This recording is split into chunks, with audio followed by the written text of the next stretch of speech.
not follow you already. So Stephan, you run the Stephan Livera podcast, which is the major podcast globally for in-depth technical and economic information about Bitcoin. It is the highest quality podcast that I've come across in the space. You also are involved in education for the Saylor Academy on Bitcoin. You're a university lecturer on Bitcoin. You co-founded Ministry of Nodes, which is all about Bitcoin education, focusing on technical education. So I think that you're really the best person to tell everybody at Blockchain Week, how do you explain what Bitcoin is and what's the difference between Bitcoin, the protocol, and Bitcoin, the asset? Yeah, thank you, Chloe, for a great introduction. So I'm mostly known for my podcast in the space. I'm known just as a communicator, if you will, about Bitcoin. And so the way I explain Bitcoin for people who are new is I like to think of it as a digital hard money, or another way to think of it is a monetary network. That's like the way Michael Saylor might explain it, all right? And so it's this idea that we're creating a parallel or a decentralized money that no one person controls. And that's important because historically, whoever had that power abused it. And this is not to sort of point the blame at individuals in history, but it's rather to understand the broader problem of when a small group or one person can control the money, they will abuse that. Because guess what? Everyone else is holding that money. And then if that guy centrally can just print more of it and command and take more of the resources for himself or herself, that causes problems. And so we as Bitcoiners view the current fiat money system as problematic in that way because it causes all of these unjust outcomes. Like it creates a boom and bust cycle, and it causes all of these financial problems. It causes this problem that you could also arguably say it's driving further inequality in the current world, where if you can't hold assets, your purchasing power is dropping dramatically. Whereas if you're rich and you can hold assets that are going up, well, you benefit from that. And this system, the fiat standard, if you will, benefits people who are able to play that debt game well, as opposed to what we believe the Bitcoin standard, which is more about this idea of creating an alternate system where you can save, because it's 21 million is the limit. There will never be more than 21 million Bitcoins, and you can save into that. And so we think of it like Bitcoin as a system provides assurances that no fiat banking system could ever provide. It allows you to know with certainty if you hold one Bitcoin, that's one out of the 21 million that will ever exist. Now, side note, the current number is something like 18.6 or 18.7 million, but most of the coins will be issued by about 2035, and the final coin, if you will be issued around 2140, so over 100 years from now. So bringing it back to the point, Bitcoin is a network. You can participate in that network by using a Bitcoin wallet and a Bitcoin node, and there are different ways to own Bitcoin. And then Bitcoin is also a token, and there are different exchanges or brokers or services that allow you to either buy or sell Bitcoin, just like, similar, think of it kind of like a stockbroker interface. So if you've ever used, ComSec or Interactive Brokers, people can put fiat money, Australian dollars, US dollars, whatever, into there. They can buy that Bitcoin, and then you can withdraw that to your own custody, to self-custody. And that's an important feature within the Bitcoin world. So in that introduction, you've told us a little bit about why Bitcoin exists and what problems it's trying to solve. And you also are very well known for being a lifelong Austro-libertarian, and that is the lens through which you view Bitcoin. You're also an investor yourself as a partner in Bitcoin Adventures. So there's a strong, macroeconomic kind of lens that you bring to your work. Obviously, the Bitcoin community is quite diverse, and there are other reasons why people love Bitcoin as well. One thing that I've been seeing a lot about is Bitcoin and human rights. Can you tell us a little bit about that? Yeah, so the human rights story is a great one as well, because you and I, and probably many of the listeners, are coming from a most likely Western world perspective. We have access to fiat banks. We can send money internationally through the fiat rails. We can access assets, and we can access, modern technology. But there are, hundreds of millions, if not billions of people in the world who do not have the same things that you and I do. And they live under authoritarian regimes. And in many cases, they are persecuted and they have no financial access. And Bitcoin is a permissionless system, meaning you don't need to go and ask permission to use Bitcoin. You can literally install an app on your phone or install an app on your computer and receive Bitcoins, send Bitcoins. You can do all of these things in a very permissionless way. And we've seen lots of examples of this around the world where people under more, let's call it adversarial conditions. So for example, there was the End SARS protest in Nigeria where they set up and they accepted Bitcoin payments using BTC Pay server. And there are other examples in Belarus.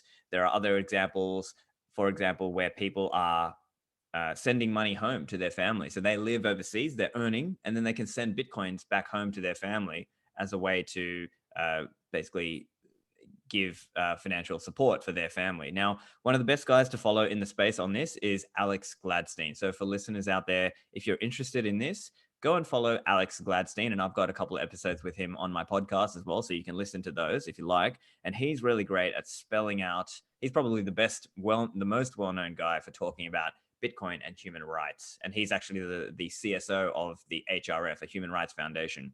And so that's a few examples. And then another example might be if you need privacy, if you need to be able to spend and buy things without risk of further persecution. And maybe it doesn't necessarily mean that you're doing naughty things or bad things, but it just might be that you want to be able to, for example, access the internet, and maybe you need to buy a VPN. And so as a quick example, there is a service called Mulvad, and they are a VPN, virtual private network, and you can pay with Bitcoin. And there's no connection to your name. Because here's one way to think about it. The modern financial system has all sorts of elements where you are having to dox elements of yourself. So doxing means you're having to explain, oh, here's my real name, here's my date of birth, here's my address, here's my blah, blah, blah, etc. And so the reality is that there are lots of instances where we are spending using the fiat rails, and you are giving off a lot of information about yourself that could be a security risk in future, or it could be some kind of privacy. These are private details. Like a good example for many listeners, maybe this makes it more real for people. If you have used PayPal, for example, have you considered that if you wanted to just buy some online book, as an example, an EP, like a PDF, do you think you should be doxing your home address to the store? Well, actually, with PayPal, oftentimes that is what happens. If you pay with PayPal obviously make that smooth and easy for you, but also that's doxing your physical address to that merchant who you bought that book from. And maybe they don't need to know that because really they were just doing a digital delivery of a product or a service. So that's one example. Another example could be just how there are ways that in the fiat financial system, there are lots of ways where you have to dox more info than really you necessarily need to. And it might be a convenience factor. Like you've got to fill out, that's one part of it. You've got to fill out the form and type in, oh, here's my address, even if it's a digital service. Why? And then there's a potential that that information gets leaked. So there are hacks all the time. Lots of these big companies, unfortunately, it's a reality of our modern day world where your name and your address could get leaked. And if it's known that you have a certain amount of wealth, or someone comes after you and they know that, whatever, they might try to do some kind of kidnap or ransom, not just of you, but of your children, of your family, your close friends, whatever.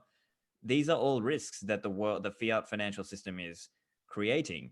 And in the Bitcoin world, we can recreate that, and we can improve on this because we can make payments where the other party doesn't have to know who you are, where you live, and all the details, all these intimate details. They can pay more privately using various techniques in Bitcoin, or they can use Lightning, and they can avoid some of those problems. In the welcome session with Blockchain Australia this morning, there were some stories about the origins of how this entire industry evolved. And Ronald Tucker talked about, reading the white paper back in the day. Let's go back to Bitcoin's origins for a second. So, Bitcoin was invented by Satoshi Nakamoto. That is a pseudonym. We don't know who Satoshi was, whether Satoshi was an individual or a group. And then obviously Satoshi disappeared. Do you think it's a good or a bad thing that Satoshi disappeared? So I'm going to copy the line from my friend Jimmy Song, also a well-known Bitcoin educator. He would say the best thing Satoshi did was disappearing, because in open source projects, what happens over time is someone becomes known, and often the creator becomes known as what's called a BDFL, benevolent dictator for life. And this can represent a point of compromise. Somebody could get compromised. And it's one way to think of it is that Bitcoin, by creating this decentralized system with nobody in charge, there's no CEO of Bitcoin. I can't just call them up and ask, oh, hey, can you just change this thing about the protocol? Or can you change the supply? Or can you block this transaction? I don't like it. That you can't do that. That's just not how this works. And so that creates a certain level of ability of us to be able to trust the system more, because we're not having to trust in some paradoxical way. We don't have to trust the system. And so you can imagine even if somebody was the really upstanding moral individual, they never wanted to compromise on the system at all, but then if somebody, let's say that the system grows and becomes larger and very valuable, there might be an incentive there for somebody to try and compromise them. And at that point they could try to say, I'll kidnap your daughter and say, if you don't do this, I'm going to do there's all these kinds of ways where even if that person is a very upstanding moral individual, they could still be compromised because of their, we all have relations, we have family, we have friends, etc. So what I'm talking about is just in relation to the broader system, that the rules are fair and set up from the start, and that it's very, very difficult to change those rules. So obviously it doesn't necessarily stop general kidnap and ransom and those kinds of scenarios. That's another whole problem. But what I'm talking about here is more just like this idea of an institution that is in some sense decentralized, and in some sense the rules are set by collectively by its users. What about, from Bitcoin's inception through to the emergence of other cryptocurrencies? There are thousands of them now. And not only are there other crypto tokens, but there are other blockchain protocols as well. From my count, you've been in Bitcoin for over 8 years at this point, and Bitcoin is still the thing that makes you the most excited. Why is that the case? Yeah, so this is a common point of contention, because I see it like it's Bitcoin, not crypto. It's Bitcoin, not blockchain. But unfortunately, there are, and of course, listeners, you'll see other people with other views. But my view, I've been Bitcoin only since I got into this thing. Why? Because I see the fundamental problem is fiat money and central banking. Fundamentally, that's the problem that I see it as. But other people have different views, right? Other people in the Bitcoin world might have more of a view of human rights or other aspects of it. But for me, that's what I'm here for. I see that as essentially Bitcoin is the thing that's trying to solve this problem. Unfortunately, a lot of people have created very paper thin justifications for why they need to create some altcoin or shitcoin rather, that they essentially then try to create this vaporware project, or a project that essentially LARPs, live action role plays, as though it is decentralized, when in actual fact it's not really that decentralized. Or in actual fact they made various trade-offs that make it unappealing in the sense, or that's why this particular thing was not done on Bitcoin, or they essentially wanted to kind of exploit the information asymmetry here. Because the way I see it, and the way many of the, let's call it the Bitcoiner crew, would see it, is that blockchains are not some fantastical technology that make the world more efficient. No, what blockchains do is actually very computationally expensive. That is from a CPU perspective, from a hard drive perspective, like storage space, and from an internet and a networking perspective. They are more costly than just simply using a centralized database. And unfortunately, so my view is kind of Bitcoin, not blockchain. And fundamentally, there are a lot of, I think, very questionable practices in this industry, a lot of charlatans who are just shilling some random blockchain project because they see it like, oh, I can sort of, now there's probably the more kind of innocent case where maybe they genuinely think they're doing something useful, but it's just fundamentally not as productive as using other techniques to achieve a similar outcome. So for example, they could use distributed databases and signed messages and use cryptography, but they wouldn't necessarily need a blockchain and a token to do it. But unfortunately, a lot of people have seen, wow, look how much money I can make by doing, in the 2017 era, an ICO. Look how much money I can raise by doing these, unregistered, unlicensed securities, and how much money they can make from doing these projects. And I just need to provide a thin veneer, a very light justification, and that is why I need to start a new shitcoin. I need to start my own shitcoin, or I need to do some blockchain technology. But the reality is, blockchain, like, if we think back to why are we doing it, it's because it's computationally expensive. Why are we using this blockchain? It's to give us certain qualities that we otherwise could not achieve in a standard human institution. And that's why. So Bitcoin is there to provide this sort of fundamental bedrock layer that we can create money. We're trying to re-architect the whole system, and this is the new foundation. This is the new base layer, and people need to be able to trust that layer. And in doing so, one way to frame this, and one way Taj Dryja says, is Bitcoin is the money of enemies. We need to be able to transact in Bitcoin, even if you and I were worst enemies. You could send me some Bitcoin, and I can use a Bitcoin node to validate for myself, yes, these are real Bitcoins.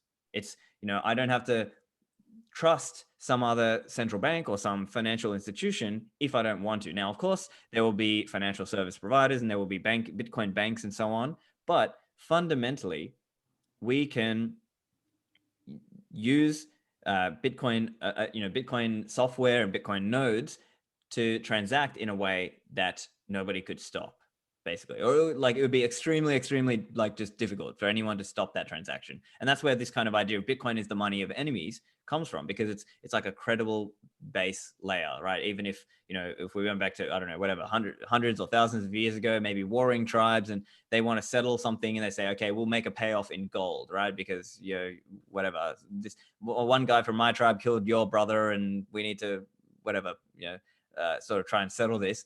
That, like, you could think of it like that. It's like this idea. That's how important it is. And so, bringing it back to the blockchain question, I think there are very, very few uses of blockchain that will actually be long-term profitable and sustainable. I think essentially Bitcoin is pretty much the only one. I could see, however, a case for something like DID as an example. So decentralized identity. I can see that as one example where maybe it would make sense for people to, for example, they can like hash some signature and put that into the chain, or hash a certain piece of information and try to tie that into the Bitcoin blockchain. But we should remember that over time, low value uses of Bitcoin's blockchain will be priced out over time. So we need to be very, very conscious and cognizant of that. And so that is essentially why I can see a case for Bitcoin. I can see some case maybe for DID and some of these other things. I can see somewhat of a case for some other sidechain technology. An example would be Blockstream's Liquid, which is a blockchain, but it's sort of, the idea is it's pegging in and out of the Bitcoin blockchain. And there are other kind of features and functions and things that had to be sort of taken off the Bitcoin main chain because they would not have been suitable for Bitcoin. So I guess in a nutshell, bringing it back to answer the question, I see it like Bitcoin is the actually practical and pragmatic use of a blockchain, whereas oftentimes a lot of the quote unquote industry is, I think, barking up the wrong tree. Fundamentally, they're spending all this time thinking blockchain technology is a thing, when really it's basically, it's not a thing. It's just that people have spent all this time talking about it and thinking about it, and some of them wanted to try to make it more palatable. Obviously, Bitcoin can have a bit of a raw and unvarnished look to how it is, and so some people try to sort of make it work for a corporation or for a government and say, oh look, see, we're going to have like a provenance blockchain. I'm calling me skeptical, basically. I think a really important point that you drew out just there is that the computational effort that goes into providing those global settlement assurances in this trust minimized way is a very deliberate choice in the Bitcoin network's design. And that's something that I'd like to maybe talk a little bit more about in our conversation today. But I do want to press you a little bit more on your Bitcoin only stance, because while all of those features of Bitcoin are really incredible, and I think that it's quite remarkable that we had this invention of digital scarcity, which had never existed before Bitcoin. Isn't it conceivable that some better version of Bitcoin could come along with, those properties plus more, and, couldn't it knock Bitcoin off its pedestal? Yeah, so this has been an interesting journey to see over the years because Bitcoin, so the white paper came out in 2008 and the Bitcoin network started in January 2009. And here we are, April 2021. What is that, 12 years or whatever? So for years and years, there have been thousands of people who try to say, oh, look, Bitcoin is the MySpace, something else is the Facebook. And they fundamentally don't understand that Bitcoin it should be thought of more like the internet, right? It's not like someone's going to come out and be like, oh, I'm going to make internet 2 and watch out. See, you're stuck using internet 1 and I'm using internet 2 and it's going to, well, no. What's more important is, and this comes to what it takes to understand Bitcoin, because there are some people who are technical experts in a certain way, but they weren't as clear on the monetary economics of it. And then there are all these other elements that have to be meshed together. And so what I would say is you have to look at the Bitcoin versus all the altcoins, and there have been probably 8,000 of them. Basically, we're talking thousands of altcoins for years, and Bitcoin has basically stayed number one all the way through. Why is that? Because it's not just about technology; it's about the money. It's a monetary network, and what matters is actually having a strong network effect and having a credibility around that 21 million, because that matters. The scarcity matters to people when they want to buy some, because they're thinking, okay, I want to own 121 million as an example, right? I want to buy one Bitcoin, that's that much. And the other point really is the network effects, right? It's one thing to copy paste the code, but you can't copy paste that network of other people who hold it or who want to transact in it. And so we're talking Bitcoin exchanges, Bitcoin merchants, Bitcoin holders, Bitcoin miners, Bitcoin developers. All of these things are these network effects that self-reinforce and keep people in that Bitcoin ecosystem, if you will, because it's not just about technological features. It's actually about what is sustainable and what is going to be, essentially about what is going to be sustainable. I think one big lesson from technology over the past decade is that it is very hard to displace network effects once they have been established. So you mentioned there that some of the reasons why people might misunderstand Bitcoin or underestimate Bitcoin is that they only look at it through one lens. From your point of view as an educator, what do you think are the essential skills or types of education that are required for people to really grok Bitcoin? I see all the time in my role that despite Bitcoin's phenomenal success, and it's been 12 years and it's $1 trillion asset, it is still incredibly misunderstood. So, what do you think is missing for people there? So Bitcoin requires a mix, and it's very interdisciplinary. So I think you need a mix of economic knowledge, you need some technological knowledge, you need to understand a little bit of the cryptography, you need to understand a little bit about this idea of networking, distributed systems. You have to sort of think a little bit more deeply about politics and economics, well, kind of the politics of that as well, and then think a little bit about the implications of what is the likely outcome when you sort of mesh all of this together. And I think it's funny in some ways because some of the knowledge has been out there for years and years, but it's now, because we live in this world where there's just a massive, there's like how many hours of YouTube content getting uploaded to YouTube every minute. You could never watch it all. The question is, how do you find the right information? And so that's why many of us in the Bitcoin world, we're trying to curate and create a pathway for people. And so I think even with the Saylor Academy, so Michael Saylor has a not-for-profit called Saylor Academy. It's a free online education. He asked me to make a course for that. And so basically I tried to curate some of the information to try to make it in a nice pathway. And of course I've got my podcast, which is another way for people, but it's still a problem of trying to get out there and teach people what's important about Bitcoin, right? So as an example, people might if they haven't thought as deeply about it, they might think, oh, look, this altcoin that does more transactions per second, why wouldn't people use that? But then you sort of peel back that layer, that onion, and you start thinking, well, hold on. If that altcoin were to have if you scaled it to the same transaction volumes as Bitcoin, they might have a problem. Or it's actually, they're not really decentralized, right? So they kind of pretend that they are, but really most of the nodes have to be run on AWS, or some big business has to run run their equivalent of a node. So they're just a few examples where if you haven't sort of peeled back the layer to understand why, you might superficially think, oh, this altcoin is going to supersede Bitcoin because it does more transactions per second, or it has quote unquote smart contracts, or things like that. Okay, and Bitcoin has smart contracts, by the way. But there are all sorts of narratives around these things. But ultimately, what I think matters the most is which one makes the most sense as a money. Which of these is the most marketable or most saleable commodity? Which of these things stores your value best through time and space? And what happens is there's this natural tendency towards the best one from a monetary point of view. So the way I see it is that the world is going to adopt Bitcoin. So right now, as we speak, whatever the price is, whatever, 55,000 or whatever it is in US dollar terms, I think long term, Bitcoin is not going to be stable at these kind of rates. Like you might think, okay, if it's going to be like gold, it might be like $500,000 per coin. And then if you think it's going to be someday money, and that might be, I don't know, 15, 20 years, who knows, it's going to be $10 million plus per Bitcoin. And I think the actual value of all the altcoins is just going to trend down. They may not hit zero, but they're going to trend down in Bitcoin terms. Now, here's the other thing. Like maybe there are other projects out there, and I haven't looked into them all, obviously, because there's thousands of them. But I think that the other point, in fairness, is that I'm just not as interested in them. I just think this is the most important thing. This is the most important technology from a liberty and a freedom point of view, that it is actually going to promote all sorts of liberties and freedoms that people do not have today. And I think of it as correcting a lot of the injustices of the current financial system. One thing you touched on in your answer just then was the blockchain trilemma, and that idea that, when you're building a blockchain, you're optimizing between speed and security and decentralization.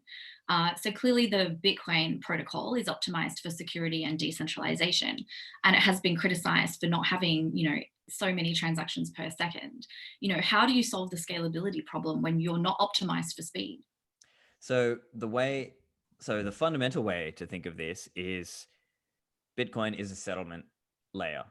And so other people in the space have made this analogy. People like Nick Carter or Vijay Boyapati have spoken about this idea of, think of it like it's container ships, not individual parcels. So think of it like every little Bitcoin transaction actually is containing, it could be someday millions and millions of dollars of commerce, but it's just settling for that. And so one example is my friend Safety Namus in his book, The Bitcoin Standard. Towards the end of that book, he talks about how this idea of you could have maybe a few thousand banks or central banks, if you will, and they all settle to each other at the end of the day. And that's what Bitcoin should be thought of as. And now, so in terms of doing like how the system might be built out over time, is essentially Bitcoin on-chain transactions over time, the fee will rise. And so they will be for either for large institutions or perhaps for very wealthy individuals.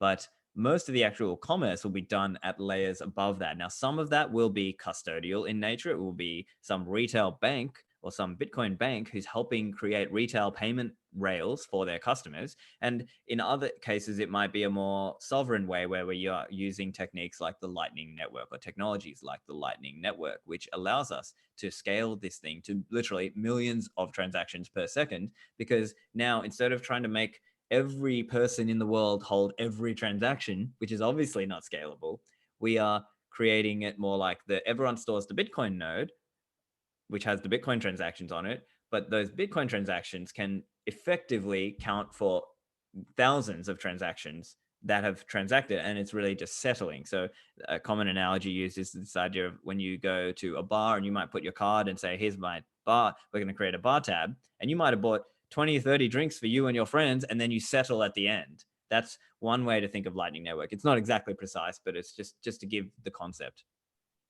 Yeah, sure. I think that, coming back to one of the ideas that you raised earlier about computational effort and that being part of Bitcoin's network security, obviously that, requires a lot of electricity to achieve. And that's an issue that seems to come up every bull run, that Bitcoin's boiling the oceans. Isn't that a problem? Isn't that something that will limit Bitcoin's adoption? But Chloe, we love to boil the oceans. What do you mean? Okay, so look, obviously this comes up every time. And it's funny because it's the same argument, and it has been debunked years and years and years ago. So let me give a high-level way to think about this. Bitcoin's energy usage right now is actually not that high compared to other things. There are current examples where people have said the amount of Christmas lights in the US is basically that similar level of energy that's being used for the Bitcoin network. Like that's actually more than what the Bitcoin network is using. Now, that said, I believe Bitcoin's energy use is going up. So let's be okay. Let's be aware of that. I don't want to give people the wrong impression. Oh, it's not that much. I think it is going higher, but we have to fundamentally think through the important points here. So one of those points is that energy is priced. People pay a price for that energy, right? That I can't. And what happens is people try to police other people's energy use. They try and say, oh, look, as an example, I could walk around down the street being like, oh, look how much energy you're wasting on your dryer. You should be hanging it out there on the line and saving energy. Well, nobody does that, right? There's no one being like, oh, the dryer community needs to come together and think about their their energy impact to the grid. No, nobody says, or I could go around to people saying, look how much time you're wasting scrolling on Instagram and Facebook. Look how much energy waste. Well, the Instagram community needs to figure out how to. No, nobody says that, right? Fundamentally, we have to think about where that energy is being created and where's the generation of that electricity. And if people have certain political goals or whatever around that, they should be looking at the energy creation at the source, not at the consumption, because this is just energy consumption police are walking around trying to say, oh, look, I don't like.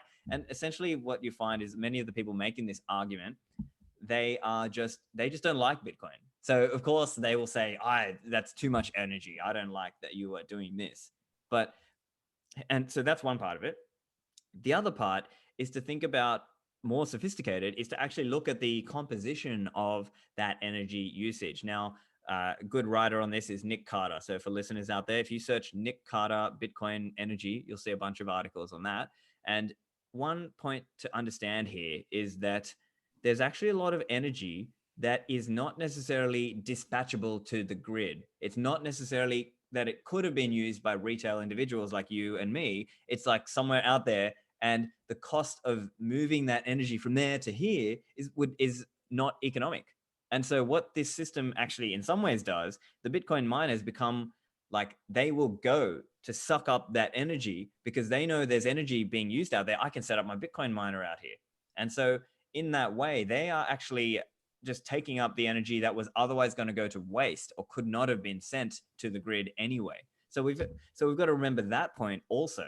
So it's a complicated question to understand around Bitcoin mining and energy usage and how decentralized is it and how much energy are they using. But fundamentally, it comes down to what is the source of that energy rather than who's consuming it. And also think of it this way. All that energy got priced. So clearly, the person who paid the electricity rates for it was, they valued whatever they were using that electricity for more than the money they paid for that electricity. So really, we live in a market economy, and so we should use market prices to determine what energy usage is used where. And I guess the other high level point to understand is, if you think Bitcoin is valuable, right? This idea of having a money that is not controlled by a particular government or a particular company or a particular person, what kind of value would that have? And Bitcoin's energy is securing the hash power, the SHA-256 hashing helps secure that network and, if you will, breathe life to that network. And so there's a lot of misconceptions around that, because people will say things like, oh, I'll just naively scale for the number of transactions. But they don't understand that those Bitcoin miners are contributing hash power, and it's not based on how many transactions are being done. They are just securing the overall network, and it's about how to find the next block, which might have 2,000 or 3,000 transactions. So that's another common one that the Bitcoin energy detractors will either purposefully and intentionally gloss this over to make it look worse because they're using a dishonest comparison, or they haven't done their research and they don't actually understand what they're critiquing. There's some really important points in there. I think key takeaways are that, there is actually not a linear relationship between transactions in the network and electricity generated. And also that talking about electricity generated is not the same as talking about emissions generated. And, there are so many great stories that are coming out of the Bitcoin community where they're salvaging lost energy, and actually decarbonizing in some cases, energy that would have been dirtier if Bitcoin hadn't been incorporated into the system. So this is a great example of, a sub issue within Bitcoin where, again, you need a multidisciplinary approach. You need to have a little bit more of a sophisticated view of, carbon markets, energy markets, and Bitcoin and technology and what's actually going on, to be able to have an informed position on it. So, definitely, I think Nick Carter's really been waving the flag for, helping, people to understand that this is not as straightforward as just saying, transactions go up, emissions go up. So, I guess coming back to one of the other points that you made just now about security and the hash power driving security in the network, I have a question that I want to ask you about that. And we've also had some questions in the Q&A in the live Zoom chat. Someone has asked, what happens to Bitcoin's network? What happens to the Bitcoin network security model once the issuance rate drops? So you were talking about that final coin that will come out, into the future. One question that I wanted to ask you on security as well is, when we talk about who controls the Bitcoin network, is it the miners, or, is it the nodes, or, how do we kind of think about control in a decentralized system like Bitcoin? Yep. Okay. So to answer the question around what is the Bitcoin security model once issuance drops, so there's two components to Bitcoin miner compensation. One of those is known as the block subsidy, which is, the new coins being mined, and the other component is fees. So basically, the short answer is over time, as the Bitcoin subsidy comes down, we're anticipating that the fees will rise. And so when you do a Bitcoin transaction, you attach a fee to it to sort of incentivize the miner to include that transaction into the block. So high level, that's the high level answer. But also consider that over time, as number goes up, right? So we joke about in Bitcoin this idea of number go up, right? The price goes up because of the incredible scarcity of Bitcoin and the fact that you can't, no matter how much hash power you point at the network, it won't create more Bitcoins because there's a 21 million hard cap, right? And so the actual answer here is that most of the Bitcoins will be mined around 2035. So I think it'll be about 99% of Bitcoins will have been mined into existence roughly 14 or 15 years from now in that time frame. But at the same time, because the fiat price of Bitcoin is rising, that means even that block subsidy, even if it's falling in Bitcoin terms, it's rising in fiat terms, right? So think of it like this, right? So every 4 years, the Bitcoin network is halving the amount of incoming new supply. But if every 4 years Bitcoin's price goes up more than 2x, which it has, it's done 200% per year on average. So even in fiat terms, that block subsidy is rising too. So think of it like that. Obviously, there's all these little nuances and rabbit holes we could go into, but I think the high level answer, block subsidy is coming down and Bitcoin fees are rising. So a good article on this is by Dan Held. So if you search Dan Held, Bitcoin's security is fine, that's an article that actually talks about exactly about this topic. And I've done an interview with him on my show around maybe episode 83 or 84, around there. And so to your question, Chloe, around who controls Bitcoin. So ultimately, it's the users who control Bitcoin. But there's a complicated dynamic here that it's sort of like a Mexican standoff, if you will, that there's lots of parties in the system, but I guess the three most important ones are the users, the people who run a Bitcoin node, the developers who create Bitcoin software, and the miners. Now, it's a complicated relationship. I'll try to break it down into simple terms, but think of it like this. Bitcoin has what's known, like we think of it as Bitcoin should not automatically update. And that's an important thing. You should choose to update that software. So think of it like this. The developers can make new code and they can put it out there and they can hope that the users take it, but they don't necessarily have to run it if they don't like it, right?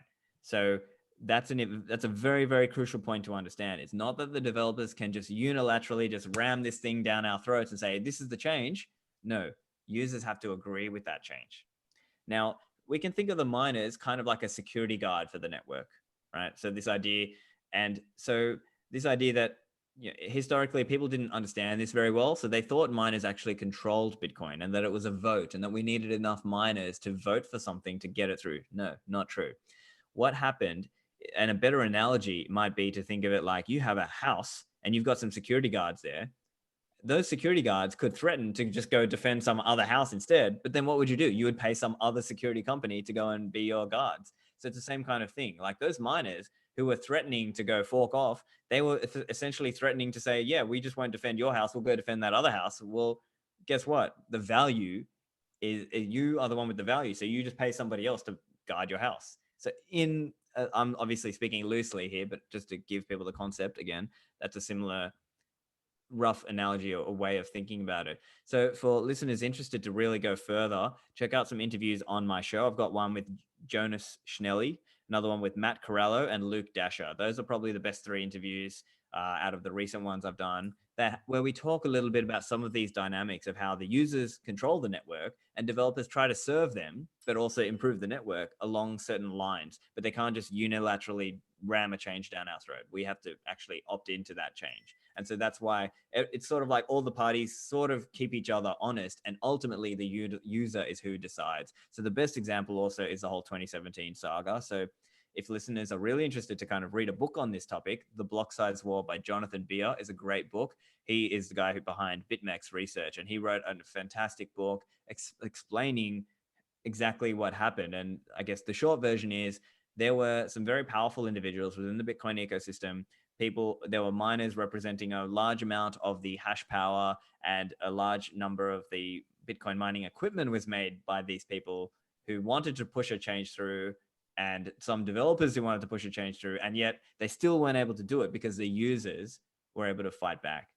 And that's sort of the power in some sense of Bitcoin, because it's really about the users who control this thing, not some kind of ivory tower academics or whatever. I really liked that analogy of, hiring a different security team. That's what markets are for. We've been given our warning that we've only got a few minutes left. There's been a very lively discussion in the chat and questions in the Q&A that we'd be here all day if we tried to get through them all. So before people start to log off to go to the next session, I just want to make sure that we give them some information about how they can learn more. Obviously, you and I are based in Sydney. So could you tell the people on the call, where can they go in Sydney to find more information about Bitcoin? And for people who are located elsewhere as well, what should they do? Of course. So bitcoinsydney.org is the website for you. If you're in Sydney, we have a Bitcoin meetup. So for listeners, Chloe and I are some of the co-organizers. We've got JP and Harry, who are our co-organizers, and Hass as well. And so I would really suggest for those of you who want to learn more, honestly, listen to my podcast, stephanlivera.com. You will learn a lot. Just listen to the podcast. I interview many of the world's leading people in the Bitcoin space. You might find some of the episodes are a little technical, but if you keep listening over time, it'll start to click and it'll all start to make sense. But I understand at the start, it can be difficult. It can be a little bit overwhelming, but just kind of go through the episodes and listen to maybe the less technical ones. And over time, you'll find your knowledge becomes more advanced, and you will then have a much more advanced level of knowledge. So that's probably the main resource. I've got a couple other things. So if you look at, say, the Sailor Academy, they've got a course called Bitcoin for Everybody. That's a course that I curate as well. We also have ministryofnodes.com.au. So that's a website with me and my co-founder Katan, where we help do Bitcoin education. I'm involved with a lot of these things, but basically my DMs are open. You can email me. I'm happy to help people learn about Bitcoin. You can find me on Twitter at Stephan Livera, but I guess one website, stephanlivera.com. You'll find basically most of my stuff there. So just go to stephanlivera.com. You're a prolific educator in the space, and it's a really exciting opportunity for everyone to hear your thoughts this morning. Stephan, thank you so much for participating And, as Stephan just said, for anyone who wants to learn more, there's an abundance of resources available. Go and follow Stephan on Twitter. You can find everything that you need, with a good Google search, I think. So we've come to time, but if anyone wants to ask us more questions or give us more feedback, get in touch with us. We're on social media, and we look forward to hearing from anyone who wants to learn more. Thanks, Chloe.